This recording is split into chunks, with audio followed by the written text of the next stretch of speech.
Coming up. If you have to choose a career, choose a career that you will enjoy. So that when all else fails, you ask yourself, why am I still doing this? You will come back and say, I enjoy what I'm doing. There's something different when you lead with conscientiousness, like whereby you have self-discipline, you are orderly, you're organized, you have, like, you're accountable to everything you do. These titles have been proliferated everywhere. So everyone nowadays is CEO, we were saying it earlier, CEO, founder, CEO, founder, VP, we all have titles. And I'm thinking, does your bank account speak the titles? I've been very unlucky. My spouse and I have had very bad landlords. At least I had only two. Right.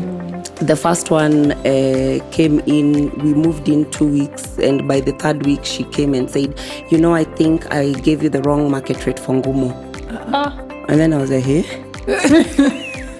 Yeah, then she brought an assessor, market rate assessor and stuff like that. And I was just like, I remember that time I walked into Mada and I was like, we are moving here next week. Yes. Then moved into Mada. Then I think, hubby had a few challenges here and there. The landlady was like, by the way, even Umoja has houses. I was just like, wow.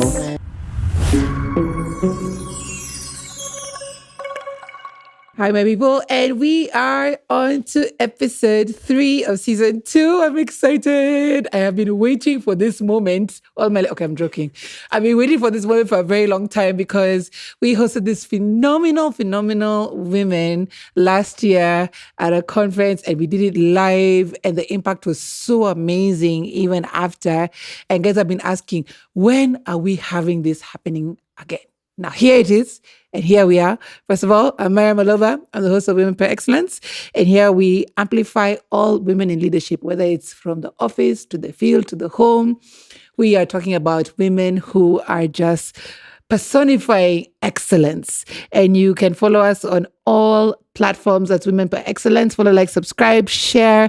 The interactions have been crazy good of late, and we're continuing on just sharing and, communing together through this platform. I'd like to give a big thank you and shout out to Fahari Palace Apartments for hosting us. It's the best place, as in, like, for real, I'm at home right here doing the podcast. Yani kuna bathroom, niko sawa, naangalia kwa mirror, can touch up my face, a nice bed in case I get tired in between. Yani, this place is perfect. I'm going to be giving you more details, but for now, I want to introduce my guests. We have Olive Gitau, Head of Internal Audit at Kenya Mortgage Refinance Company, and Ispak Council member. Karibu sana. Thank you, Myra. We also have with us Dorcas Ogana, Country Manager at Tiger Logic. Thank you. And Anyango Nyamori, MD of Sustainability Africa. Thank you, Myra. First of all, ladies, thank you so much for being with us. I see the dress code was matching. The mouth was moving. You guys over here like... It's like great minds, great minds. Yes. I love it. You're all looking amazing. Yeah. And thank you so much for being here with us. First off, I think it's just a little bit of an reintroduction into who you guys are. Let's start off with Olive. Okay, thank you, Myra. You've said it very well. I call myself a GRC expert, governance, risk, and compliance. My field is internal audit, risk management, and public finance management. That is my profession generally. I am a certified accountant, an auditor, and besides that, I am a sustainability champion. Oh, wow. I know this is Anyango's pet subject. Thank you for warming my heart. Yes. Yes, because I believe that the future is in sustainability. Absolutely. For sure. Yes. So looking at everything holistically, that is my focus. And more so, I have a passion for public interest, protecting the citizens, educating the citizens about the matters that affect them on finances, on public financial management and public policy. So that is an area that I have over the last few years gotten myself into that space. And that is how I've found myself serving as an ISPAC council member. Right. Yes. You're quite a busy woman, especially now. Wishing you all the best on this journey. Thank you. Campaigns are not easy, but we are on it. Good stuff. Yes, yeah. Dorcas? Okay, so I'm actually very thrilled to be here again with all of you. And I remember I was saying earlier that it felt so easy to click and, from the last session. So my name is Dorcas Ogana. I'm the country manager at Tiger Logic Africa. It's a cybersecurity firm. And so we offer ICT and cybersecurity solutions. So maybe I can be cliche and say I'm a seasoned ICT profession. But at the bottom line, it's just more or less on what are you bringing to the table in terms of revenue. Right. And I've found myself in the circle of just being in organizations that are tapping into the East African market, Kenya to be precise. And I always find myself getting into organizations where you're starting up, growing the business and so on. So I think I can now sit and say that I'm passionate about growing companies and businesses. That's amazing. Yes. Thank you.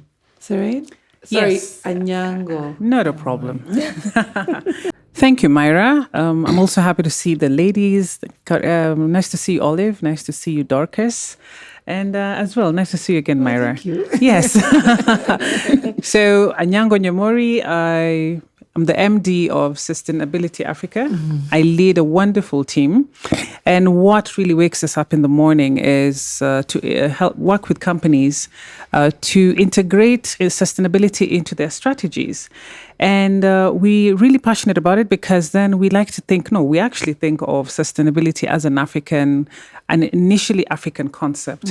And even when we look at our food systems, how our grandmothers used to store grain for the next harvest. We look at our social systems, governance systems. So it really is something that we live, we breathe, and we want to carry everyone in this journey. Right. Yes. I love, first of all, having these discussions because we're all leaders in our different fields. Me in media, you in sustainability, tech, in audit. It's usually like a wholesome conversation. So here we're having more of a conversation than me just leading question and answer. Yes. Yeah? So what does it mean for you, Olive, and I'll ask the same question to everybody, having a seat at the table? Because me in my industry, I think we all know the history of women in media, but what does it mean for you in your industry?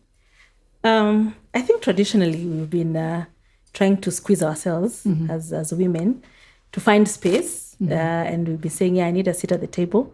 But I think now we are moving from just having a seat at the table to having a voice. So that means influencing decisions. So the key word here is influence. So it's just not sitting, but also speaking. And being very brave and courageous to have your voice heard, and more so towards decision making that will influence and impact the community and the people. Yes. In fact, you mentioned a word, because now I'll just make it a two-parter for all of you. Influence. Yes. It's something that is used in decision making. It's used in charting the way forward. What's the difference of influence versus participating, in your view? Influence is not the traditional power, where power is a position. Influence is using even the subtle way of doing things. For example, we are ladies. Yes. And we know we influence decisions at home. And if, of course, you have a partner in the house and you have this idea you want to bring to the table, or to influence, you package it in such a way that they believe that they are the ones who came up with that decision. So it is just how we go around to give our thought process and our ideas in a way that will influence and have the people actually say, I think that is the way to go. So it is not combative. No. No. It is not forceful. It is just listening to the conversations and say, okay, have you thought about this angle? Right. Have you thought about the community and the people who will be affected by what you're saying? And when you bring the emotional aspect and angle to some of this conversation, it has a bigger effect. I remember one leader one time, the chairperson of CRA, saying, when problems of water affect the man, they will come up with a solution for it. But when it becomes a woman problem, and it is the women who are going to the river all the time, the men will just keep sitting there and expecting maji itakuja tu kwa nyumba. But now when one day hakuna hiyo maji, and they're like, okay, I need to think about this water. They will come up with a solution. We will get those boreholes, and the boreholes will have water, and they will be manned. So it is just influencing. It is the subtle way we do it as well. Right. Yes. Dorcas, same question. Having a seat at the table. First of all, since we last met, you now graduated to country manager of Tiger Logic. Congratulations. Thank you. What does that mean, especially for you and influence as well while sitting at that table? I think to add on to what Olive has said about having a voice, and the most important thing is moving with a purpose. And there's one thing one of my former bosses used to say is, I think he put all the managers on a round table and he brought up the word conscientiousness. Right. And I think we all took, because we were people from different countries, different races, and we were all repeating the word over and over again. And what I realized is there's one thing being called an MD, one thing being called a country manager, one thing being called a chairman. But there's something different when you lead with conscientiousness, like whereby you have self-discipline, you are orderly, you're organized, you have, like you're accountable to everything you do. Because you know, most organizations, and even I'm sure from colleagues or employees and people you work with, you'll find most people are just present and wait for 26th to 30th for their payday.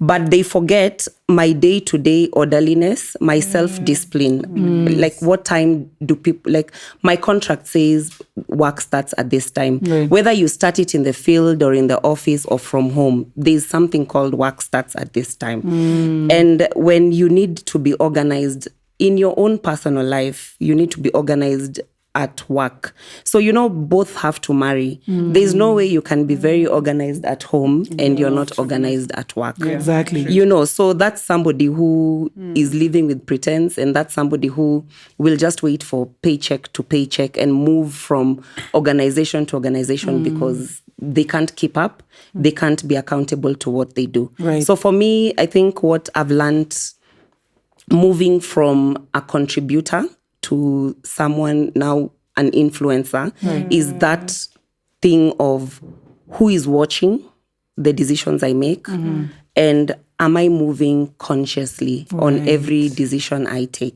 So, and I think once you get to realize that, you'll reach a point where you'll, like, let's say, like for me, I'm in tech, and you'll find there's the sales functions, there's a finance function, there's logistics function. So if you're moving consciously, and you'll move from being a normal contributor, is by knowing I have a finance team. Like, what do they really do? And what do I need to do in my part for finance to move smoothly? Because like some of the challenges I face, even either with colleagues, employees, or competition, or, you know, people we collaborate with for me to be able to move my work, internal and external, is someone who you bring in something to the organization, you need to work on a project, and that person does not even know what the function of finance is, function of logistics is. And then now you find someone brought in a big project, it's Monday, you sign the contract on Monday, 2 weeks later, it's not gotten to the next person because you send an email, you forget everybody's function. And then now you start working under pressure to bring everybody because you are not orderly. Yeah. So once you realize all those functions and you're conscious about what does this person need to work better with me, what does this person need for me to be a better contributor to their team, then that way you'll really move from being a normal contributor to a person of influence. You've mentioned something that has been a recurring theme in season 2 of this conversation. And I'd like to pose this to you because we just had this conversation today. Titles, even if you're sitting at the table and you have a title, MD, CEO, CFO, and they're not contributing. They're not inspiring. They're not moving the team in the right direction. They're not when you get at the seat at the table, and then what do you do with next? it? Yeah. And it's so interesting that these titles have been proliferated everywhere. So everyone nowadays is CEO, we were saying it earlier, CEO, founder, CEO, founder, VP, we all have titles. And I'm thinking, does your bank account speak the titles? All right. But even more importantly, being a leader means you influence people. Means people can follow your vision. And it's not an easy task. It's something that you have to have conviction in you to have people to follow you. Can you direct people in a direction where, in a way, or to the way where they should go and to follow you? So when I see these titles, the bigger question is, who are you? Who is behind you? Who's beside you? Right. And I like to say, who's in the other seat of your car? You're driving as a leader, but who's your co-driver? All right. So I think for me as a leader as well, I dare say, MD. Well, we were taught to accept this. For me, what it means to have a seat at the table, and I'll just give a brief about growing up. I grew up in spaces where I was the only girl, the only daughter, always a girl among boys. And so I always imagined that I had a seat until I knew I didn't have a seat. All right. So when I knew I didn't have a seat was when my opinions were never taken seriously. When I couldn't change or influence any decisions made, regardless of whether the decisions affecting me or the community I was in. Right. So for me, having a seat at the table means having a voice, but not just having a voice, but having a voice that can change policies, change decisions, influence influence a whole generation. And saying, if this seat is at the table, do I bring more seats? Or do we expand the room? All right. Yeah. So earlier on would be, let me bring a seat next to me. But now I think we should expand the room so that we have more of us sitting at the table and just speaking up against the things, for the things that affect us and against the things that still affect us. So that voice is important. Yeah. It could be one voice, but it speaks loudly. And that's really what it means to me to have a seat at the table. All amazing points. And now we're delving deeper into the journey. Olive, first of all, you and your friends and the people I met even before this are the first people to introduce me to women in auditing. Me, I've always known it's men who do this. Whenever they come to your firm, we're doing audit, it's men in suits and with pens in the lapel. But now to find women who look good, who are commanding the stage, who are board members, are now taking up the space. But how was it building up your credibility within that space and getting the trust of those you are working around? Yes. Yeah. Wow. Myra, I think just to give context, I love numbers. I have loved numbers. And that's how I found myself in accounting and auditing. Right. Actually, initially, I thought I would be an engineer. I was following after my father. Wow. He's an engineer. Wow. Then I realized numbers came easier to me. And actually, someone says, if you have to choose a career, choose a career that you will enjoy. So that when all else fails, you ask yourself, why am I still doing this? You will come back and say, I enjoy what I'm doing. Right. And for me, numbers was a thing. So that's how I found myself in accounting and auditing. And so to build credibility, I would say the first thing is competence. Yes. Just know your skill. Right. Get good at it. Of course, it begins with learning, going to school, getting an education, and then now building on that. When you're given an opportunity to do a task, show that you understand what you're doing. And if you don't, there's nothing wrong with asking. Yes. Especially when you're starting out. You're young, you're getting yourself into the industry, into the job market. We have ERPs that Dorcas would easily speak about. The systems that hold a whole organization together in terms of the transactions and everything. Right. And so become good at what you're doing. Right. Education does not end. Keep learning. So be competent in what you're doing. Then secondly, be consistent in your skill and in offering solutions to others. Your people, your colleagues, your bosses need to be the ones to say, she's a go-to person. He is a go-to person because they know you are good at your skill. Right. So be competent, be consistent, and finally, have the courage to speak. Right. I know as Africans, we've been brought up, they will see by my actions. Siku hizi visibility is something. So you've got to be very deliberate and courageous to speak when the opportunity arises and when it comes. And even though it doesn't, just create the opportunity. Exactly. So that they get to know what it is that you do for the organization. How do you influence? How do you create solutions? How have you made the organization actually move from the bottom line and achieve its goals? Be able to speak about it. So be courageous. So be competent, consistent, and courageous to speak. Right. Then that builds credibility for you and gives you that opportunity at the table to voice it out, not only to sit. Now we're actually saying we are moving from looking for seats, but to building systems that remove the barriers of the seats. Right. We can bring as many seats and increase the size of the table as much as we want because the systems we are building are accommodating all of us. Yes. Absolutely. Yes. Dorcas, first of all, we all know you're in a male-dominated industry. And now you've taken up leadership. And I think we were talking about risk earlier, but we'll delve into that a little bit.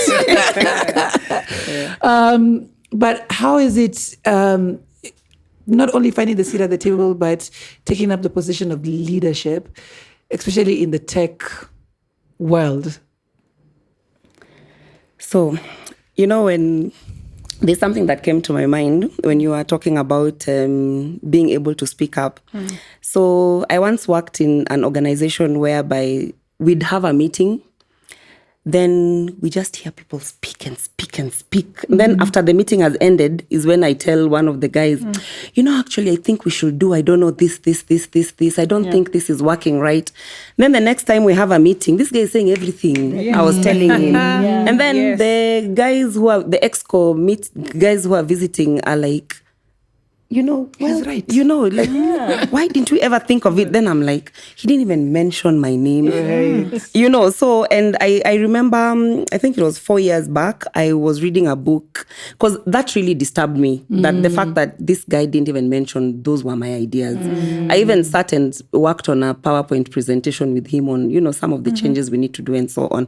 But anyway, that is a good learning curve for me. And it really pushed me to own my own voice. And I remember there's a book called How Women Rise. I don't remember the author. It's Blue and How Women Rise.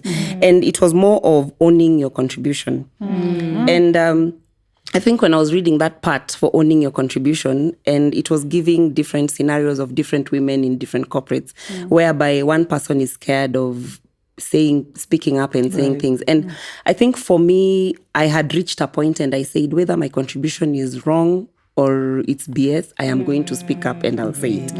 And once you deal with men as colleagues, you forget about them being men. And I believe you don't really need to focus on, many people think if you work with men, you have to have some sort of beauty, you have to dress like this. I don't know. Right. Like, I will wear the longest dress on earth, the SDA in me, and I'll put my heels on or my sneakers on, and I'll enter a meeting and I will speak. Yes. And most of the challenges I have faced, which I don't see it now, maybe it happens, but I don't see it because I'm beyond that hierarchy, I believe, So, and I would sit in meetings before and I'm speaking about something and everybody in the meeting room just turns to the guys. Like, they're waiting for the guys to talk, but the guys brought me to talk. Right. You understand? And most of the time you'll find someone moves to the left, moves to the right, and no one is actually looking at you. Right. Then I would allow everybody to speak. And then I will still speak, And being in tech, you'll find some people will come up with different conquests, asking you things about how is this going to be deployed, does the solution sit, how is the architecture, so that I'm not able to say it. Right. And for me, what do? I will read and read and read. Like my undergrad is in HR, my master's is in ICT. I'm always busy on these Isaka courses. Right. Because I'm like, this is the space I'm in. Yes. Whether I'm coming soon to GRC, so for me, it's and what is very important to somebody getting into finding themselves is that confidence, resilience, and just don't be afraid to just reach out to someone who you feel is, they could not be above you, but you think they are above you. Maybe they just got there before you, but they're not above you. They just got there before you. And in your time, you'll get to where they are, And I feel either someone in your peer or an auntie, you can always look for a mentor somewhere. Right. And for me, I started identifying with people in my space. Like when I would travel to Tanzania, Uganda, and so on. So I remember like most of the women who have really encouraged me, most of them are actually older than me. Right. So one was someone from Deloitte. The other one is an aunt of mine who's in the NGO world. And then the other one is in tech. Another one runs her own business. Like I have a very good friend in Tanzania. She runs a business and sometimes she's frustrated because she feels like Tanzania is moving into not wanting to work with Asians. They want to support more locals and so on. And I remember she would always tell me, Dee, what you're lucky is you have an education. And she keeps telling me, I want you to walk with my daughter because I have the business mind. You had the education. You're now in corporate. Like her daughter, Nawal, she's an engineer in the UK, so she's at that point, she's learning. And you see, for me, I'm at a point where I'm like, I need to hold this girl's hand. I need to walk with her the way other people walked with me. And I always tell people who reach out to my inbox on LinkedIn, by the way, I will always reply. I am very reachable. I'm very accessible. So if somebody is young and they want to just ask questions, by the way, there are times people tell me, Dee, stop telling people information for free. I'm going to tell them for free because I didn't have a godfather. Right. So if I can help you, even if you are having challenges in Kenya and you don't know how to do this, I will tell you because, at the end of the day, I gave you the information. Whether you mention me or not, I helped you. Yes. I'll sleep knowing I helped somebody in my life. So it's a purpose that is good for me. Word.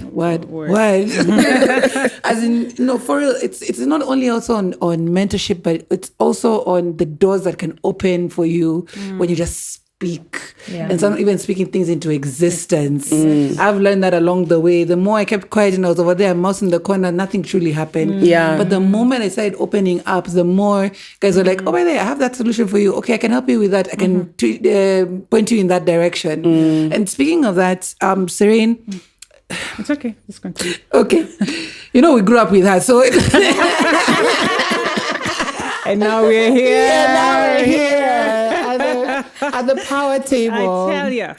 Now, you are in a very niche space. And I love the way all of us are really touching on sustainability in one way or another. But you being in that niche space, finding that voice can be even that much harder. Yes. I have sat in those tables and I'm just like, where? How do I get through to these people to do programming with me that impacts in the right way? And you are leading an organization in that. What has been the major challenge that you probably have faced, and how did you overcome it? So first, I founded Sustainability Africa in 2015. Yes. Then no one wanted to hear anything about sustainability. I remember I had a mentor who told me, these things are for the future. Just work on things that are reasonable, that make sense. And this is like a top grade, highly educated person. So it was a mindset issue. And I kept on screaming, this thing, climate change is real. You can see what's happening now. I kept on, going, knocking doors. I remember walking even all the way till Hilton Hotel, telling them, food waste, can we just get a circular model where the excess food that you have, can go, let's say, to the schools around this Kilimani primary. Moy Avenue. There's Moy Avenue. Yeah, exactly. Yes. I went to KCB, Nuka. There's this program for youth. And I said, why can we can partner with you to work with youth to start developing sustainable solutions for their local challenges. So I knocked doors. Then COVID came. And the gaps were revealed. And so a lot of companies that didn't listen to me were now, where's that girl who used to come and scream here, sustainability? Right. So then I got a little traction. But still, I think we are very lax on the things that seem futuristic, not knowing that we are heading there. And I think that's the biggest challenge. Shaping mindsets to see, to adapt to a life of let's mitigate things. And it's related to risk. That's why I love risk. Because risk is when you look at the future, in 5 years, what are my risks if I'm here? So I'd say, if I'm starting a business, what risks do I have? Would I have now? So I think that was the challenge, to just have people change their mindsets from living in the now to beginning with the end in mind. Right. Yes, and as a woman. So in my early days, I'd have a big man like. Yeah, a colleague who is like, he's in a suit and he's older. And I'd walk into meetings with him. Because if I walk in by myself, if I'm not hit on, if people, there's a time I was even told, gain some weight so you look like a serious woman. Oh, Lord. Yes, I was told to gain some weight because I was I make a presentation, they tell you, then the next thing you get is a phone call, can we have dinner? It's just so frustrating. But over time, I learned now I walk in the room by myself. All right. And I said, I'm done being a usurper, because then the ideas are mine, the company is mine, but I have to front a man, an older man, so that I can be listened to. But now I walk into rooms and I say, hey, this is who we are and this is what we're doing, and I make my presentation. Yeah. And I think that has been good. And yes, I forgot to mention, we are a woman-owned, woman-led organization. Amazing. Yes. So we prioritize women, young women, in our teams. Yes. I'm not saying we are against young men, but we prioritize young women because there's a lot in this it's a growing space. Yes. Every other day there are new regulations. Right. Every other day there are new standards that we need to adapt to. And I love growing spaces because as they grow, then we grow as well. Right. I love it. I love it. Love it. I think when you were speaking, I think all of us had a flashback of a moment where we were not taken seriously at the table. I have many stories, but I won't go through my PTSD right now. For now, I'd like to appreciate the place we're in for Harry Palace Apartments, who is a proud partner of Women by Excellence podcast. We are in a very comfortable space And I'm very grateful to them. If you are looking for a fully furnished and serviced 1 and 2 bedroom apartments, perfect for business or leisure, this is a place for you. Yani, they have the restaurant, they have the bar experience, free Wi-Fi, housekeeping, generator, CCTV, 24 hours security. You're super supported and super safe. Everything you need is all in one place. Reach out to them on 0717-551-305. And you can reach out to them also on accounts at faripalaceapartments.com. All right. I hope mumekunywa maji so that we can endelea with our conversation. Because now we're looking at power and influence, right? Olive, you have been busy. You have been a busy bee for the past month and a half. And it's so encouraging to see because you are every day waking up, sleeping what you're campaigning for right now. When it comes to, especially the places you sit on, and it comes to high stake decisions, what guides you most when it comes to data experience or instinct, or even just saying, this is not the right time to do this? Oh, wow. I want to actually add from where Anyango left, in a women-led, women-owned institution. I work at Kenya Mortgage Refinance Company, and one of the areas we've been very deliberate about is to push for home ownership for women. Because we know traditionally women have been disadvantaged. And one of the areas we have been very focused on is to encourage young women, older women, to consider just, this to give themselves some sense of financial freedom. Right. And to bring now their conversation on high stakes and what helps making some of those decisions. It is an interplay of all the three, of data, of experience, and instincts. Data gives you objectivity. Right. It actually gives you the facts. This is the way it is. Currently, we know with our data at KMRC, Kenyans prefer building their own homes. Like literally. Yes. More than 80% of Kenyans in the rural setting own their own homes. And that's the data from Kenya National Bureau of Statistics. The challenge we have is within the urban setting, where it is about 23% that actually own homes. So, but even now within the urban setting, not only Nairobi, we have now what we call the metropolis. Right. We were joking earlier. The triangle. Yes. Yeah, actually, I got to learn that today for the first time. There is a triangle for those who live within Nairobi satellite. I don't know. Suburbs. Yeah, let me just say it's a suburb. So the two of us here with D, we are not within the triangle. Mashinani. But I think at the end of the day, we pride ourselves that it is my place I'm going to. Right. And I am comfortable with that. Right. We will make the distances to come to the triangle and do business in the triangle. Yes. Then we go back to take the money out of the triangle. Yes. Absolutely. So I think the point here is to say that data informs. Yes. Experience gives you perspective. It gives you that connection with the people because it helps you look at the trends. What is it that people prefer? Which direction are we going? Where is the future taking us? Right. And then the instincts now helps you to give it more, not only perspective, but just to give it a more futuristic and for it to sit in well. Right. Because when you think about it, home ownership is not an easy decision. It's not like a fast-moving good, where you go and quickly I'll choose between Elianto and I don't know which other oil, sun.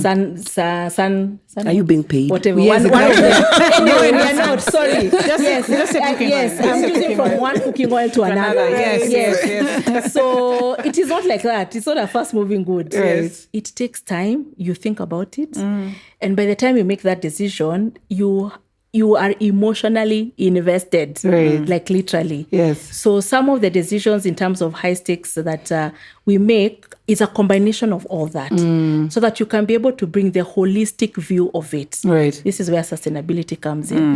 Because you're not looking at just one angle. You're looking at the human. Right. You're looking at their emotional well-being. You're looking at their financial well-being. You're looking at the society around them, the environment where they are, what is supporting them and what is not. Right. I mean, I will give an example of, let's say, for example, the war in Iran and all that. Right. I mean, in the grand scheme of things, you may think it is not affecting you, but bring it closer. I'm telling you. Exactly. Yes. It is affecting all of us emotionally. Yes. Once the cost of fuel has gone up, Na mkate, na unga. exactly, everything changes. Yes. Cost of living changes. Yes. And then you start asking, of course, now the politicians start telling us, it is a war in Iran. And then you're like, but it is just the way we are interconnected. Yes, So it's an interconnected world. We are all global now. Any small thing, like you mentioned, Anyango, about COVID happened. Yes. It affected all of us in one way or another. Right. So the high stakes decisions is a combination of so many things, and we've got to bring them all to the table to help us have a holistic view when we're moving ahead. Absolutely. Yeah. Anyango, speaking on that, sustainability just used to be looked at like charity or the Lord's work. Like literally, it wasn't. People never thought about it in a profitable manner. But the more we delved into it, the more we realized how much money is actually in sustainability when it comes to waste management, or even EPR, all of it. Yes. So how do you determine purpose versus profitability? So I'll just circle back a little bit. Right. So here, when I started, everyone was doing CSR.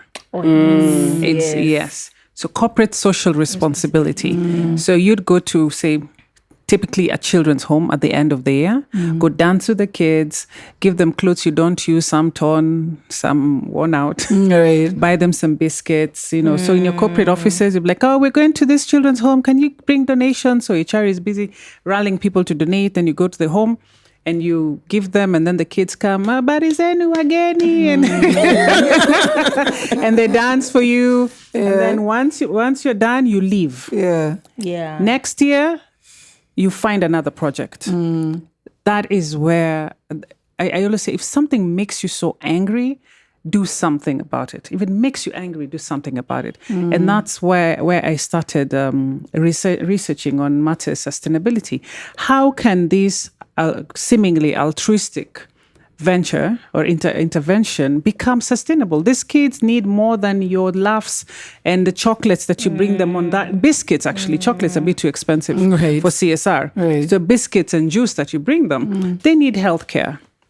They need emotional support. They need they need education. They need food. They need all these things. And so that's where the journey started. And so over time, it's been difficult to show people that this is actually a profitable venture. So selling the long term is what we do, because we say in waste management, where I actually started from. If you can reduce, let's take it granular. If you reduce your printing, just your printing costs, all right? I see people printing page by page, assuming you're back to back. Then the amount of, I don't have the data now, but the amount of money the administrative department spends on printing alone could cover salaries for 3 people by the end of the year. Just on printing paper and the ink and everything. I'm not saying don't have a printer, but of course it's a process. So what we do is to show you that there's a long-term benefit. You save costs when it comes to sustainability. So if you can have if you can cut down your printing costs, it means you have extra money to do something. If you can let's look at energy. Let's go back to energy. Can you, at the very least, and I know there's a whole, it's been going on for a minute now, energy saving bulbs. You reduce your costs. Now we have more technology. We have a sensory lighting. Right. All right. But if you don't have that, it's simple. Switch off the lights when you leave a room. It's about leaving the world. We say leave the world a better place than you found it. Yes. Let's not waste resources. We have very limited resources. Only 1% of of the world's water is fresh water. The rest is salty water. Yes, there's technology, and we have dams and everything that we're trying to build, but there's technology trying to turn salt water into, clean water that we can drink. But it's still there. So it's about how can you make money by saving, how can you reduce your costs and make money in the long term? Right. Yeah. So that's where now the trying to work with purpose and profit. Profitability integrate. So if you look short term, you might not see it. Yeah. And that's where now when you come to sustainability reporting, within a year, you'd be able to see that when we integrated, when we changed our lights to smart lighting, I've seen many buildings from, you pass there at midnight and the lights are on in the office. Yes. That's true. And people leaving taps open and just, I wouldn't talk about the other. I wanted to just make it very basic lifestyle. Basic lifestyle changes. Yeah, lifestyle changes within the office. Right. Yes. Dorcas, you even from the last time we talked, started learning about financial decisions from a younger age. You said you spent as much as you saved, and those decisions, have they positioned you for long-term growth, even as you are in the position you're in at work, either work or home? I think on finances, sometimes I just love Olive to speak. But if there's a part I'm not too confident to speak about his money, right? I need more of it, and each time I receive it, it's just out. Right? Yeah. But okay, that being said, I feel I've tried. I can't say I'm where I want to be, but I can sit and say I've tried, and I think part of being part of like a women's group that we literally invest together. Like when we came together, initially our idea was table banking, but we moved beyond that, and it was more of how do we support each other? Like one of us had a house that they were building and they needed something from the bank and they quickly needed money. All of us will push, so sometimes I feel that in terms of money, I have tried and, trying to be a bit independent financially and being able to sit and say, I've saved in my circle. I know at the end of the year, I have these dividends. Lately, people have this debate on, is it better to have your money just sitting in the circle? Is it better to have money on these money markets? And I've actually joined all those WhatsApp groups, and so many times I'm so confused on what do I do? Where? And that's why I say I'm not too confident on this money thing, because for me, I want to give you 500K and I want it to be 1.5. But it's not getting there. So it's like by the time I get to even have a bond where I can see good money, I need to have like 5 million up front. I can't put it there. Literally, immediately you have something, it goes to different things. But I think that thing for knowing that when I'm going home, I'm in my own home. I've been very unlucky. My spouse and I have had very bad landlords. At least I had only 2. The first one came in, we moved in 2 weeks, and by the 3rd week she came and said, I think I gave you the wrong market rate for Ngumo. And then I was like, hey?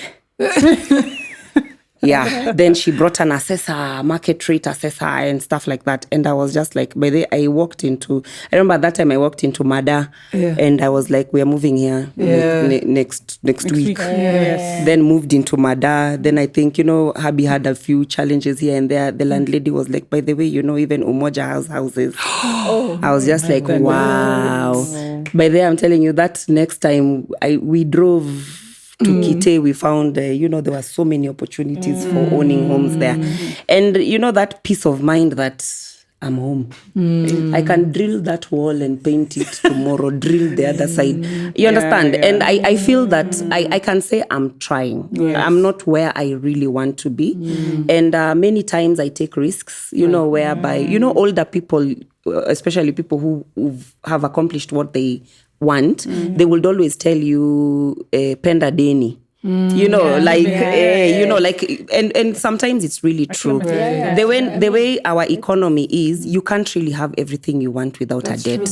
You can't live without your bank. You can't live without chama. You can't live without a circle of people who, I need to do this project, I need a top up, you know. So that's where you start from. And once you start from there and you start having a few things that are giving you back, you know, some small things, then you can be able to progress from there. So, and as I said, and I'll say, I learn, I unlearn, and I learn.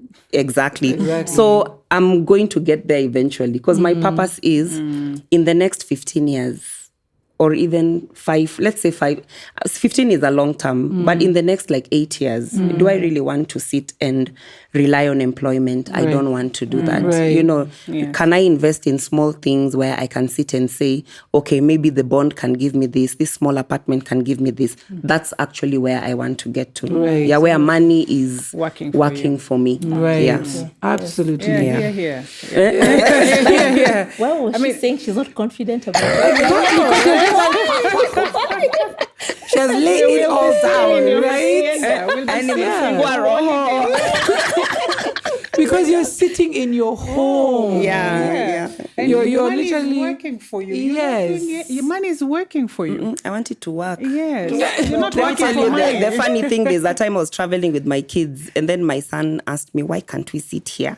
That's business class. He's like, you can't see, they have TV, there's like a bed. Then I told him, by the way, those people don't have money. Their jobs have paid for them. So let's go sit where we've paid for ourselves. But then that guy had me, he just looked. No, you're just giving the value of money. You don't pay for yourself like that. Absolutely. Speaking of that, we're now talking about now home. And let me tell you, the number of times I have felt so down on myself because I feel like I'm not meeting my home expectations as I am my job expectations.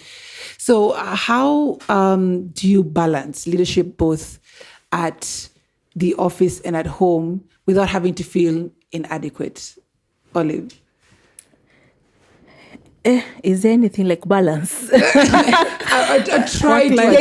Try. Yes. So it's, I know the new buzzword with balance now, we say we are integrating. Because there is no way I can say this time to this time is office, this time to this time is home. Right. When I'm in the office, in between, I will be called to do something for the house, probably. So it is trying to integrate the two as much as possible. Right. And where you can, get help. Yes. I mean, if there's one thing, and thank God it was actually my husband who pushed us to this. He's the one who said, can we train our house manager to drive?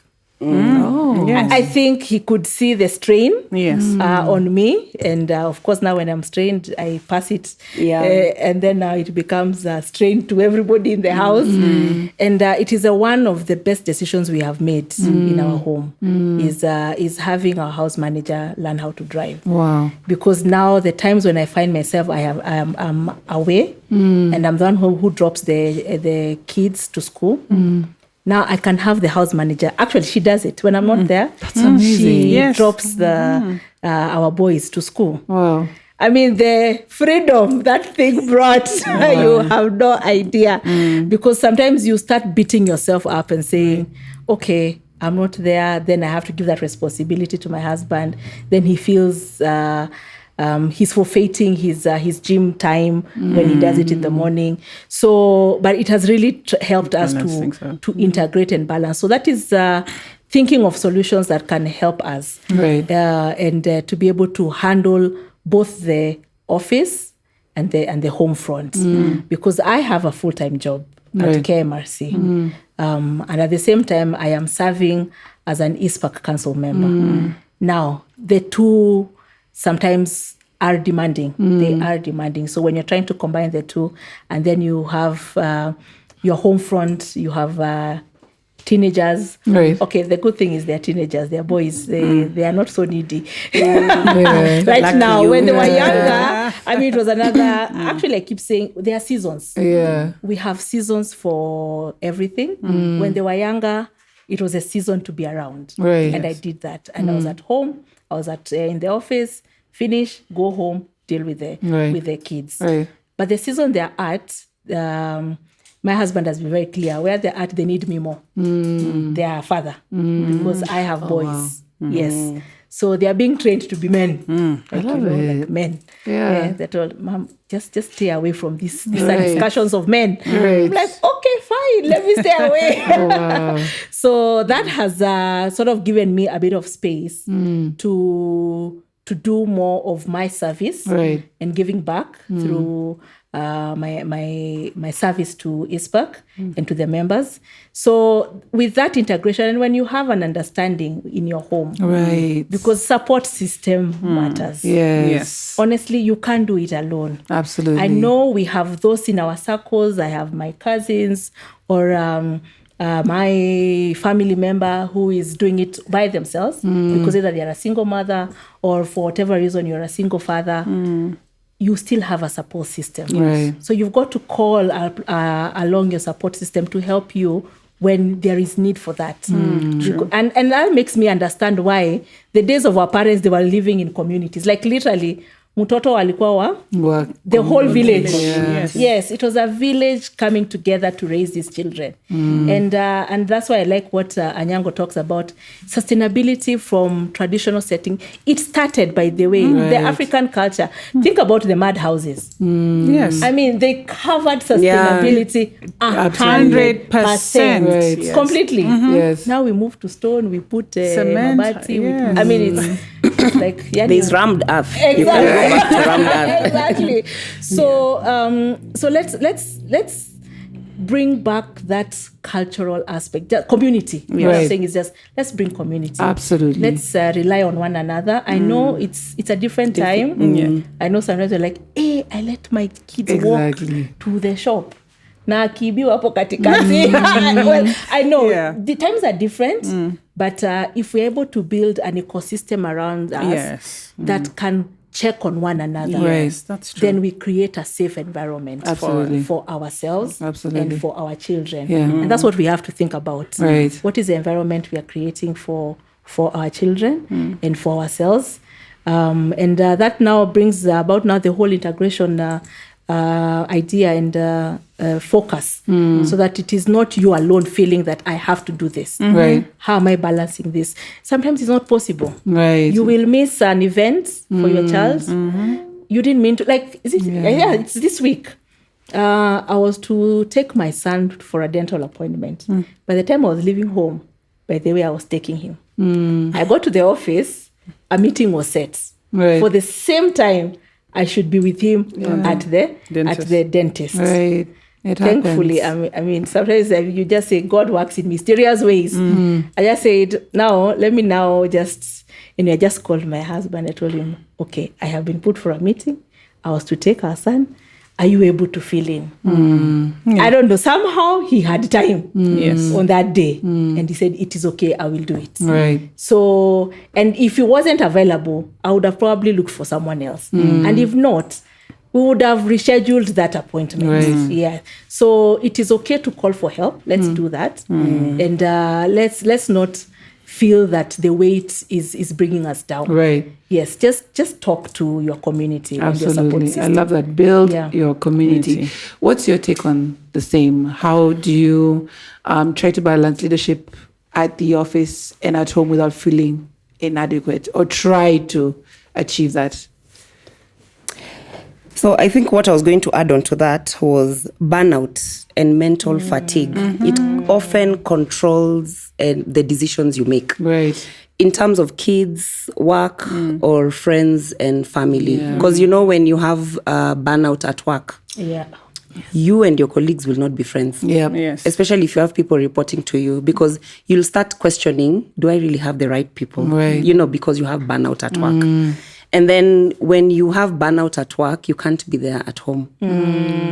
And if you can't be there at home, you're falling apart literally. You know, like your relationships will be falling apart. Yeah. I think for me, some of the things and factors that made me make a decision to move to start up with another business again, that was an organization that was venturing into our market. And it was things like burnout. Right. And I had not identified them at the right time. Right. So now you keep really having issues with where you work. But the problem is you have burnout. You know, like you're needed everywhere, every time. Right. And some of the things that you'll even do is having holidays. They're not enough. And most often I would try to balance whereby if I feel today I'm very tired, trust me, I'll call my salon and tell them I just need a massage, just 30 minutes. And by then they leave me for 2 hours to sleep because my kids are still young and I'll sleep by the way there. Right. There are times I've actually gone for a massage at lunchtime. You know that 12:30 to 2 and I'm sleeping because the previous night you're busy working on a proposal, you're busy working on this and you feel like you don't have time. Right. Yeah, so I think balance is very important. Yes. And we really need to, especially as women, and you know, even men now, as we really need to develop mental toughness, you know, whereby think like a sports person. Right. You know, the discipline a sports person has, that I need to wake up at 6, do this, I need to start practicing as like this. There's a way sports people are built on resilience and mental toughness that I usually feel it's very good to adopt. But then if you're hiring someone who's in sports, trust me, you have a disciplined employee. That's true. But I used to argue like that with my boss. That's like true. if someone, I would ask questions on what sports do you play? And then of course, if you tell me the sport, I'll ask you questions to know. If you tell me about bacquet, I'll ask you questions on even Kenyan basketball. Then I'll know you're lying. Yeah. You understand? You know, now that I'm saying it loud, my trick is out.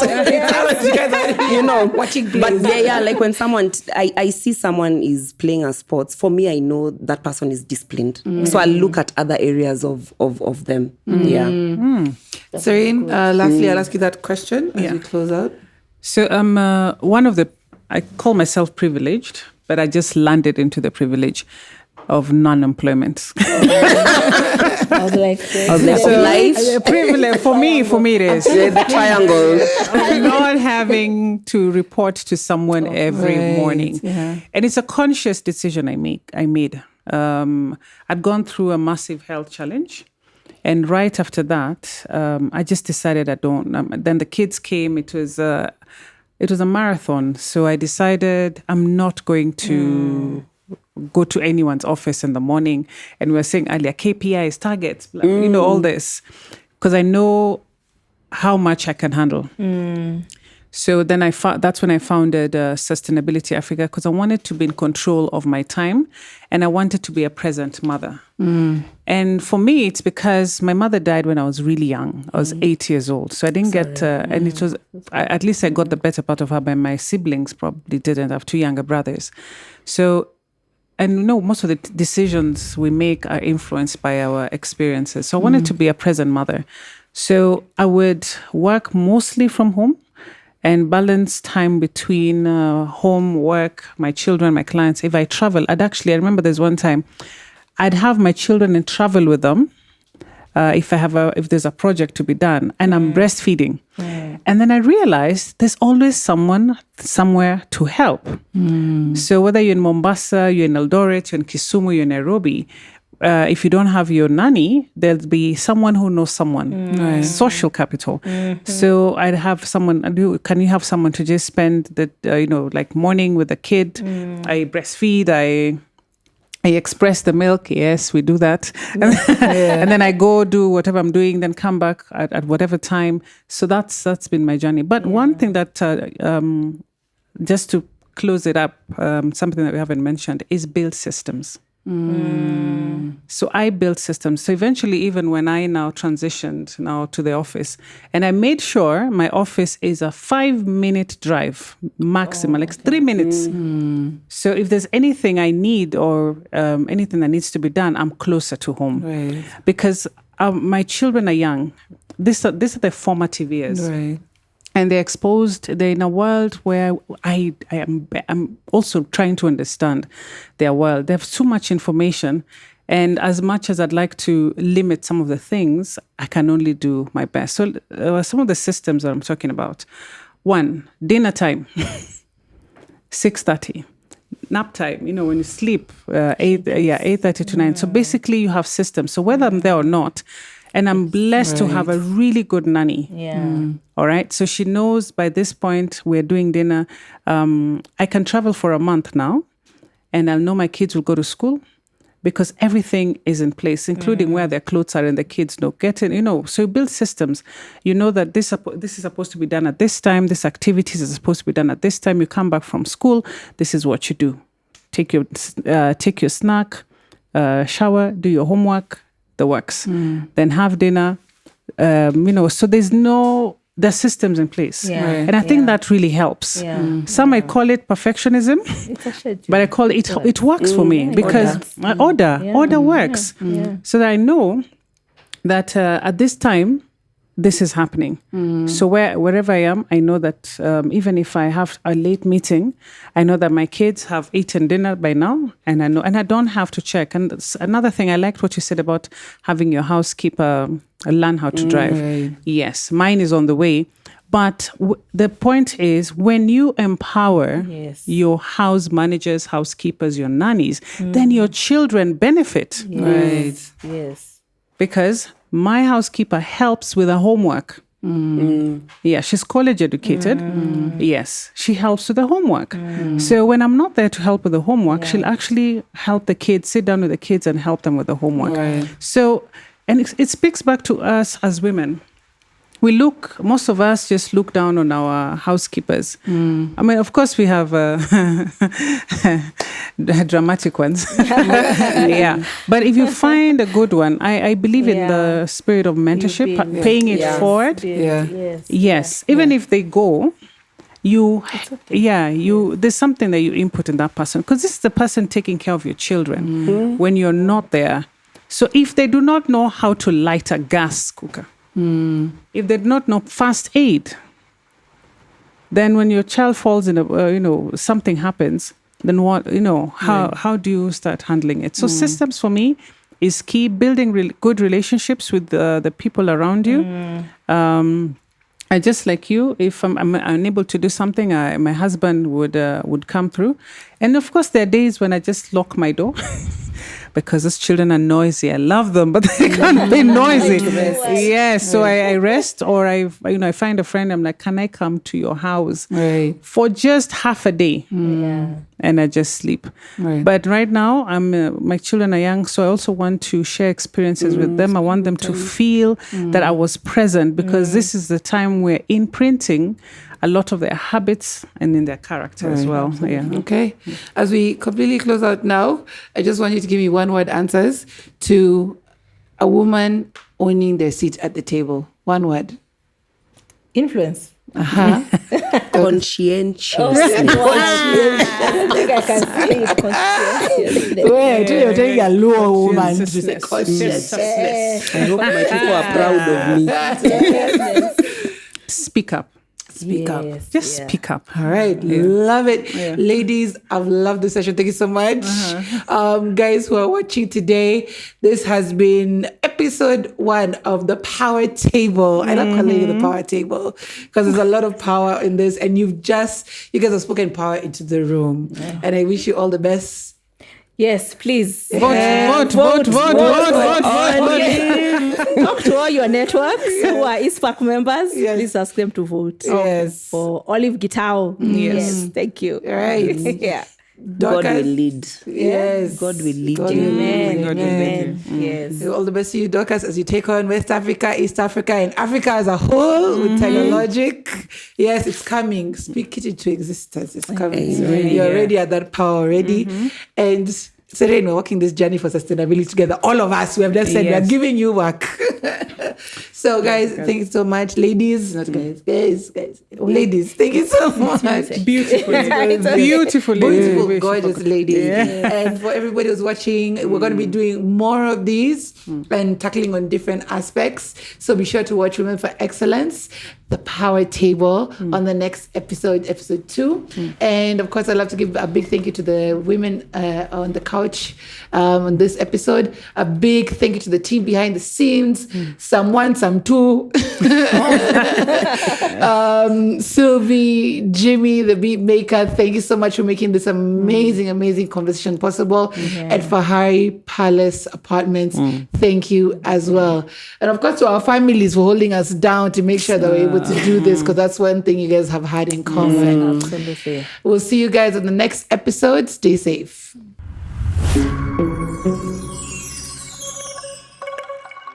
Are you looking for a comfortable stay in Westlands? Well, Bahari Palace Apartments is truly the place for you. These service apartments are perfect for business or leisure, for awesome restaurant and bar experiences, free Wi-Fi, housekeeping.